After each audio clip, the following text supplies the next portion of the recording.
நமக்கா எல்லாருக்கும் ஒரு காலை வணக்கம். எல்லாரும் எப்படி இருக்கீங்க? வேலைக்கு வந்தாச்சு, வண்டியை ஸ்டார்ட் பண்ண ஆரம்பிச்சிட வேண்டியதான். திருச்செந்தூர் கோயிலுக்கு மாலை போட்டிருக்கேன். மாலை போட்டு இன்னையோட 8 நாட்கள் ஆச்சு. நம்ம ஜனவரி 10ஆம் தேதிக்கு மேலே தான் நம்ம பாத யாத்திரையாக நம்ம ஊரில் இருந்து கிளம்புறது. காலையில் எழுந்திரிச்சு குளித்து இறைவனை திருச்செந்தூர் முருகனை வழிபட்டுட்டு வேலைக்கு போகிறது ஒரு மிகப்பெரிய நமக்கு ஒரு ஆசீர்வாதமாக முருகர் நமக்கு கொடுப்பாரு. எல்லாம் நல்லதே நடக்கணும். வேலைக்கு கிளம்பியாச்சு.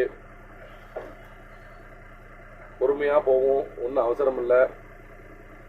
நிதானமே இந்த நம்மளுடைய லாரி தொழில், ஓட்டுநர் தொழில் வந்து ரொம்ப ரொம்ப முக்கியம். இந்த மோட்டார் தொழில், டிரைவர் தொழிலில் வந்து எப்போவுமே அடுத்தவன் வேகமாக போகிறான் அப்படின்ட்டு நம்மளும் வேகமாக போகக்கூடாது.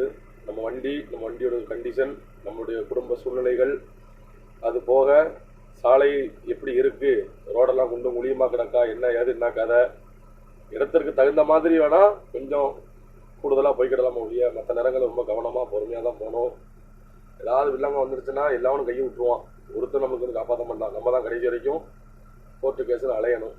அந்த தொல்லையை நம்ம ஏன் இழுத்துக்கணும்? அதனால் கொஞ்சம் பொறுமையாகவே போகும், ஒன்றும் பிரச்சனை இல்லை. வெற்றிவேல் முருகனுக்கு அரோகரா.